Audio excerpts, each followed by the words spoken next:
Our time today is going to be fun, and it's going to answer some of the questions that many of you have had as we've started walking through the early chapters of Genesis. Really, the number one question that people ask is about the dinosaurs.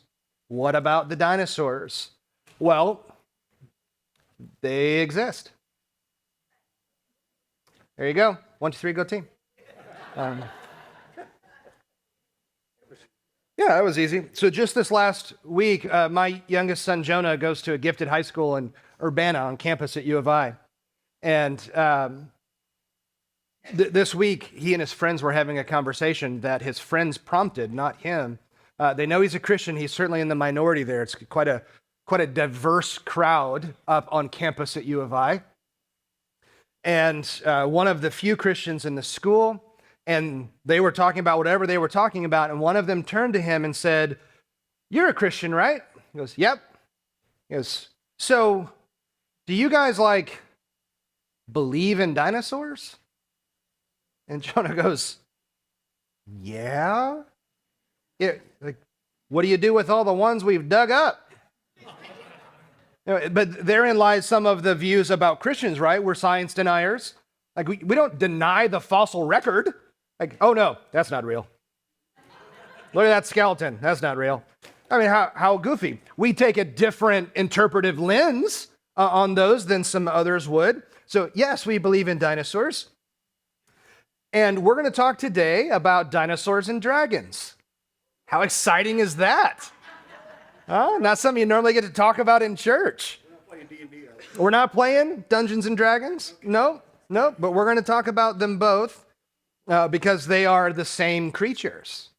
They're not necessarily separate.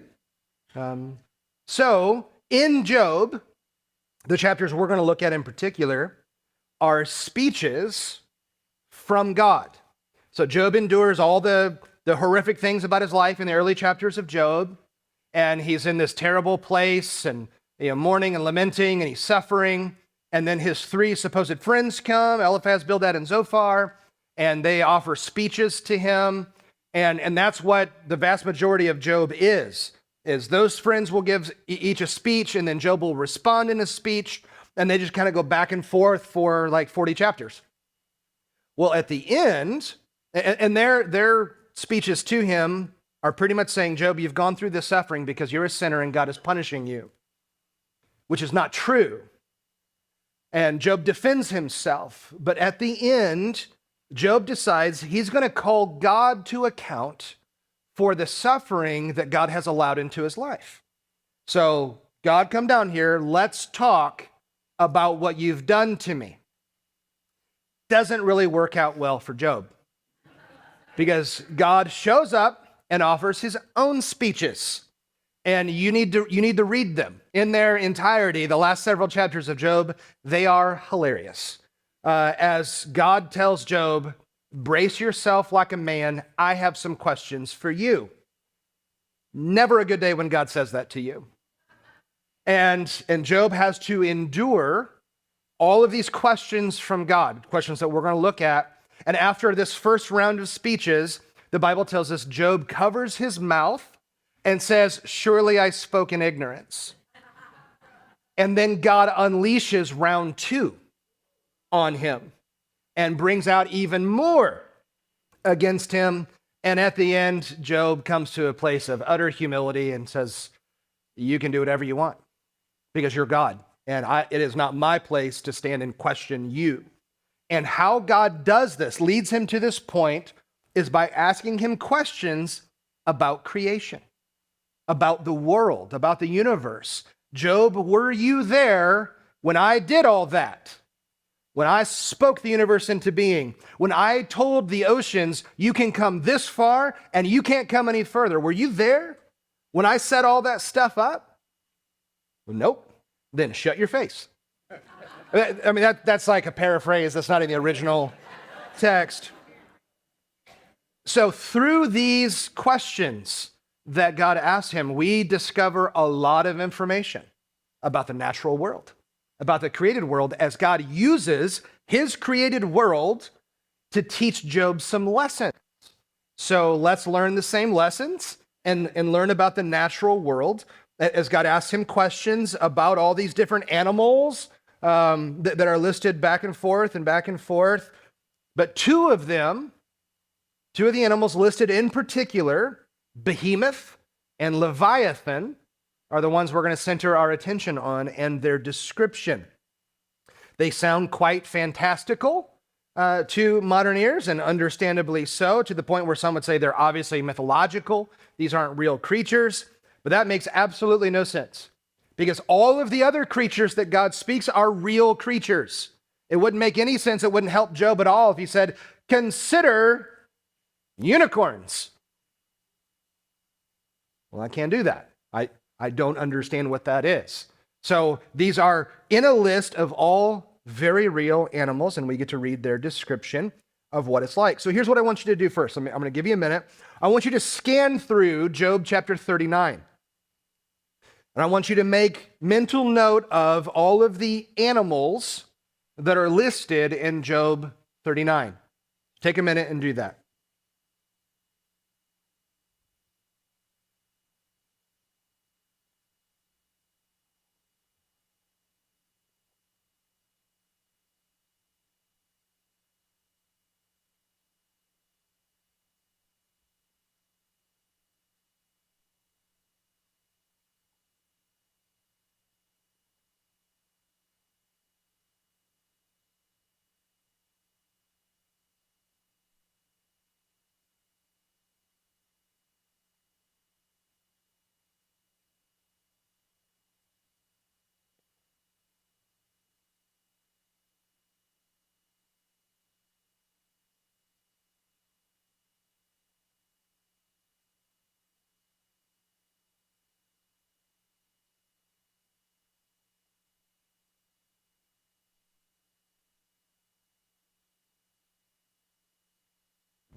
Which ones have you noticed? Ostriches? Yep, they're there. Goats? Yep. Horse? Ox? Deer? Hawks? Locusts? Yeah, unicorns? Yep. Yep. Pixie dust fairies? Yep, they're all in there. Yeah, so we've got all these animals that are listed that, again, God is laying out. This is the natural creation. So we don't look at those and go, oh, mountain goats, those are mythological creatures. No, they're not. We know exactly what they are. Job 40, let me start in verse 15.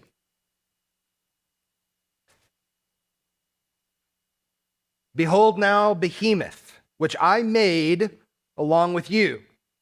It eats grass like an ox.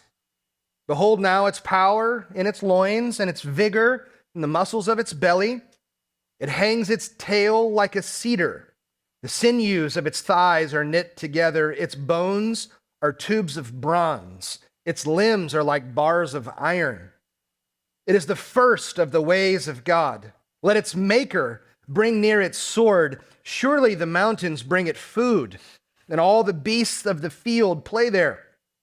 Under the lotus plants it lies down, in the hidden place of the reeds and the marsh. The lotus plants cover it with shade. The willows of the brook surround it. If a river oppresses, it is not alarmed. It is secure, though the Jordan bursts forth to its mouth. Can anyone capture it before its eyes? With snares, can anyone pierce its nose? Quite an animal. So let's just walk through the text for the next couple of minutes. So who's speaking and who's being spoken to? God's speaking. Who's he talking to? He's talking to Job. Yeah, so again, he's handing Job's rear end to him in this moment as part of a larger context. What type of literature is the passage? It's poetic. Yeah, so Job is mostly poetry. Again, it's these speeches back and forth. That's why Job is part of the wisdom literature, like the Psalms. So that doesn't mean it doesn't speak of true things. It simply means it includes some metaphorical language. There's a lot of similes in there. That's certainly the case. So it's poetic. It's a series of couplets. Each verse presents two ideas that are in parallel form. It's beautiful poetry. What creature is being described? Oh, rhinoceros. We'll get there. So his name is Behemoth, which we still use that word today to refer to really big things. This is where we get that. What does Behemoth eat? Grass, like an ox, okay? How is the size of this animal described? He's big, yes. A tail like a cedar? Yeah, that's an important one. We'll come back to that in a minute. Yeah, he is the first of God's works. He is the chief of God's animals. So, I mean, this is a big deal. Like this is the big animal here. Where does this food come from? The mountains. This vast area, right? It takes a lot of trees to give him shade. He's not afraid of turbulent rivers because they don't wash him away. He can stand against the flooded Jordan River. Doesn't even bother him. He can walk across it when no one else can do that. Again, quite poetic ways to describe a gigantic creature. How is the strength of the behemoth described? Quite powerful, yeah. There's strength in his loins, powerful muscles and sinews. What are his bones like? Bronze and iron. That's important. How is his tail described, Kurt? You said it a minute ago. Like a cedar tree. Those are big. We'll talk about those in a minute. Where does the behemoth live?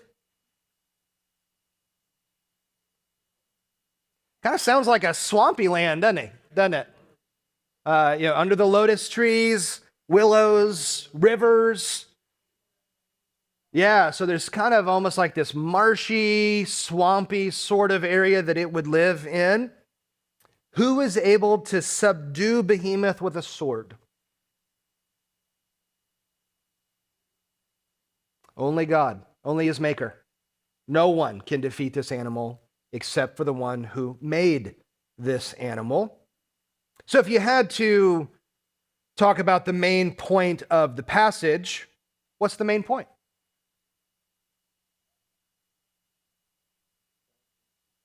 God's in control. Yeah, God's power. So you've got this, what appears to be the biggest animal of creation. No one can defeat it, but there is one who can. Its maker. So again, as God is handing Job's tail to him, he's letting him know, you don't have the power. I do. Because you are at the mercy of these creatures. I am not at their mercy. I made these creatures. I am its maker. What creature might God be describing to Job? Yeah, a rhinoceros. Okay, what else? Brontosaurus. Okay, what else? Some of you, if you have a study Bible, you'll have footnotes on this. What does it say? Hippo. Yep, hippo's the prevailing view. Yeah, a triceratops. Ooh, that's fun. Yeah. No,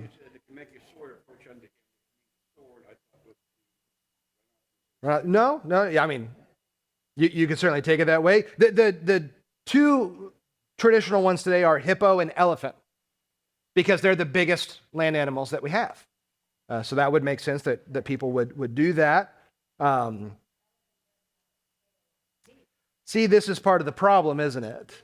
Yeah, so you've got a clear description in the text, and there's no doubt that God's describing this massive creature, and a creature that Job is obviously familiar with, because he goes at length to explain it. He doesn't describe a mountain goat, but he describes Behemoth, so he's familiar with this very real animal. Again, I would argue one of the key characteristics of the passage is the description of the tail, like a cedar tree. So the Bible describes the majestic cedars of Lebanon. They were used as the beams of the temple in Jerusalem that Solomon built. So they're known. Throughout the Old Testament, we hear about the cedars of Lebanon. They're world famous. does an elephant and a hippo have a tail like a cedar tree? No. You ever been to the zoo and you've seen them? They don't look like that. In fact, a hippo is like this little thing that, does that. I don't think that's the sound it makes, but you know what I mean. So it wouldn't fit then with the biblical description. There are animals throughout history that we know of that have tails that could easily be compared to a tree. There is a kind of dinosaur. Remember, kind is like category. We talked about that a few weeks ago. The different kinds of animals. There's a kind of dinosaur that's known as a sauropod dinosaur. And they're known for a couple of things. They're known for big tails and big necks. So think, Brachiosaurus, those ones that they're really big. They eat the leaves at the tops of the trees. There is no reason to say that is not what is being described here. None whatsoever. So even Christian scholars who write scholarly commentary kind of works will take a look at a description like this and go, well, that's probably a hippo. Okay? What are you seeing? What are you hearing when they do that? You're hearing a bias when that happens because it's taking a text and going, well, it's probably not exactly what it says. In fact, one commentator who, I won't even tell you who it is because I so deeply respect his conservative views, and he's one of the ones we like, says, and I quote, speaking of the hippo, even his tail, though short and small, has the strength of a cedar. Well, no, it doesn't. Well, it don't neither. That's how my family would have said it. It don't neither. No, that is stretching imagination to take that description and say, well, it has to be an animal that we know today. It has to be something in one of our zoos. Well, it doesn't have to be something that we would know of today. From a biblical perspective, there is no reason whatsoever that this could not be describing a dinosaur. There is no reason at all that a dinosaur could not have been alive at the time of Job. So Behemoth is a land animal. We know that. Now it spends some time in the water. It's a land animal. So it would have been created on day 6 alongside man, which is exactly what verse 15 said. I created him along with you. So some would suggest, how did all the dinosaurs die off? Well, they all died in the flood, which is absolutely the case, but not necessarily all of them died in the flood. So Job lives after Noah. He's a contemporary of Abraham. So he lives after the flood. And what do we know about the flood? Noah took 2 of every kind of animal, category of animal, not 2 of every single animal on the earth, but 2 of every kind. The average size of the dinosaurs is the size of a sheep. So when we think of dinosaurs, we think of Jurassic Park, right? We think of all these giant things. That's not true. Those were the rare ones. The average size is a sheep or a small horse or like a donkey. That's about their size. There's no reason to believe they could not have fit on the ark. Plus, at some point in their life, dinosaurs were babies and little toddler dinosaurs. I'm sure they were cute. You could ride them. That kind of a thing. There's no reason to believe that Noah had to fit all these giant things on the ark. They could have been infant, juvenile. Again, most of them are small anyway. And of all the different species of dinosaur, there are about 50 different kinds of dinosaur, 50 different categories of the different dinosaurs. So there's no reason to believe that some could not have been around. There certainly would have been less after the flood. There's less of a lot of things, including people, because everything was killed off except for 8 human beings. So plants, all of it's gone. So there is no reason to believe this could not have been the reality after the flood. Again, a creature he's familiar with, a creature that's understandable, and Job would have known. So let's go to Job 41 here for a minute. It continues the display of God's power in his creation, looking at a creature known as Leviathan.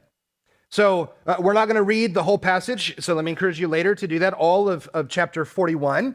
So I'm going to read a few verses here and there, and we'll point out some of the creature's characteristics. So chapter 41, let's go to verses 1 and 2. Can you draw out Leviathan with a fish hook or press down its tongue with a cord? So what picture is painted right away of this creature? It's in the water and you can't capture it. Just like Behemoth, you're powerless against it. It's going to win if you take this thing down in a fight. Let's go to verse 8. Place your hand on it. Remember the battle. You will not do that again. Behold, his expectation is a lie. Will he be laid low even at the sight of it? No one is so fierce that he dares to arouse it. Who then is he that can stand before me? Who is given to me that I should repay him? Whatever is under the whole heaven is mine. So what do you learn from those verses? Yeah. You can touch it. You won't do it again. Yeah. This is going to be a mistake you only make once, maybe because it's going to eat you. So you're not going to do that again. He's a fierce creature, but God is more powerful. Again, this is the whole point of God's speech to Job. He's the most powerful one. Jump down to verse 18. And if you need to, close your eyes for these verses. I want you to picture this animal based on the biblical description alone. Verse 18. Its sneezes flash forth light, and its eyes are like the eyelids of the morning. Out of its mouth go burning torches, sparks of fire leap forth. Out of its nostrils smoke goes forth as from a boiling pot and burning reeds. Its breath kindles coals, and a flame goes forth from its mouth. In its neck lodges strength, and dismay leaps before it. That ain't no crocodile, right? Which is the number one interpretation today, that it's a crocodile. That is not a crocodile. And if we discovered a crocodile that breathed fire, run. I mean, that's absolutely ridiculous. So again, it continues to go on. It will go on to describe that it has skin that cannot be penetrated by darts and arrows. And as it moves about, it stirs up the sea. This is a massive creature that strikes fear in the hearts of men, and it fears nothing. The description does not fit a crocodile, especially the description of breathing fire. I mean, this is utterly fascinating, isn't it? The Bible describes fire-breathing creatures. I just think it's awesome.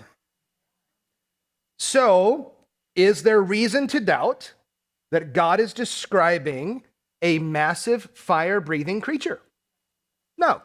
There's no reason to say that that's not the case. There's no hints in the context that would say this is not a real creature. That's just not there. Man and all of the other creatures were created within a day of each other. So a giant sea creature like Leviathan could have lived alongside man. Again, it sounds quite fantastical, but if we begin to base our thinking on the authority of God's word, there is no reason at all to reject this. None whatsoever. There is much evidence to support the idea that man and dinosaurs did indeed live together. So I've got some of these. Let me list a few of them for you. So think of dragon mythology around the world. I mean, it's everywhere in ancient cultures. Why is that?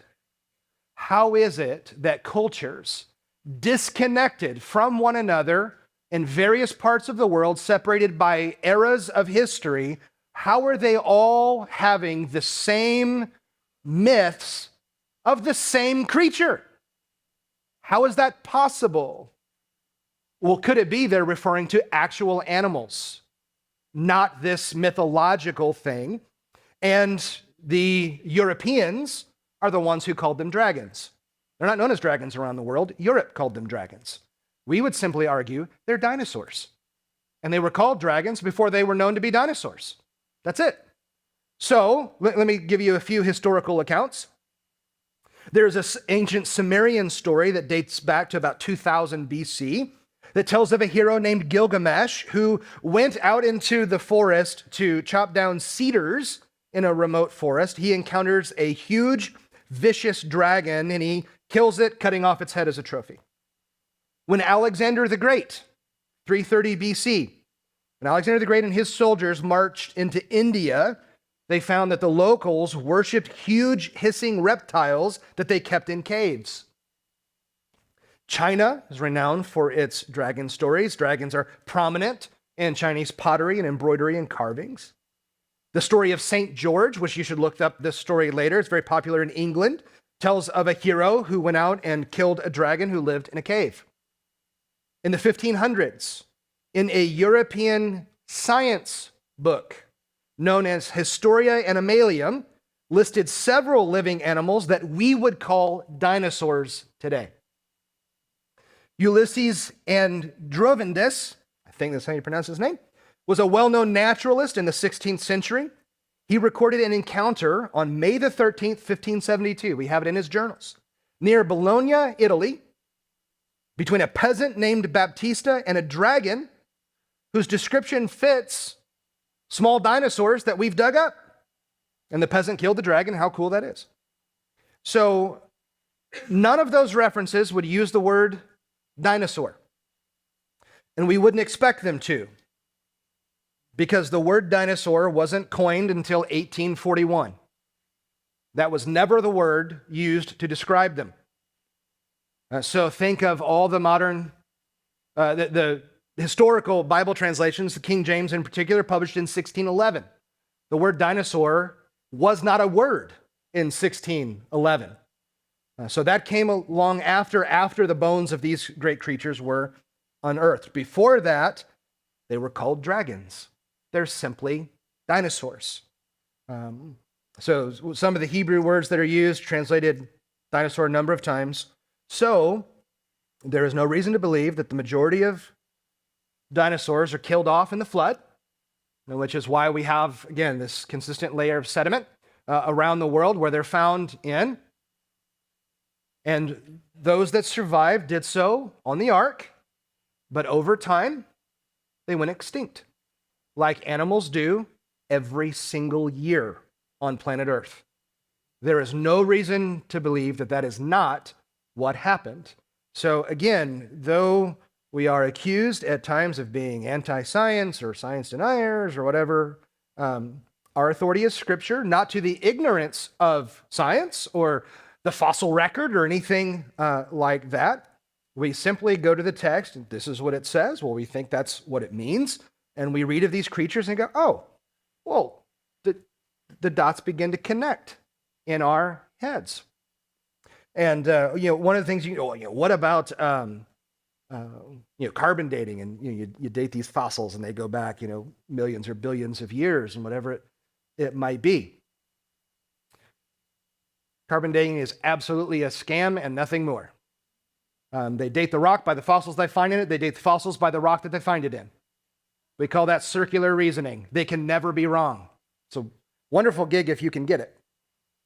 So let me give you an example. In the 1980s, Mount St. Helens erupted twice. In 1986, when it erupted, all the lava comes out and it forms into that black rock that we know so well. So they went and they did carbon dating on that rock. We know exactly when that rock was formed, 1986. As a fact, it dated at 2.8 million years old. But we know for a fact it was from 1986. So again, there is a flavor of the scientific community who says, oh, well, this is what it says, therefore that's fact, and you have to believe it. No, you don't.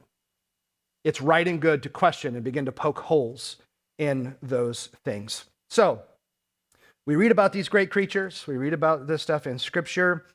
Set aside all the mythological stuff, all the fantastical stuff, and see that these are real encounters with real creatures that the Lord made, as he is in charge and powerful over all of them.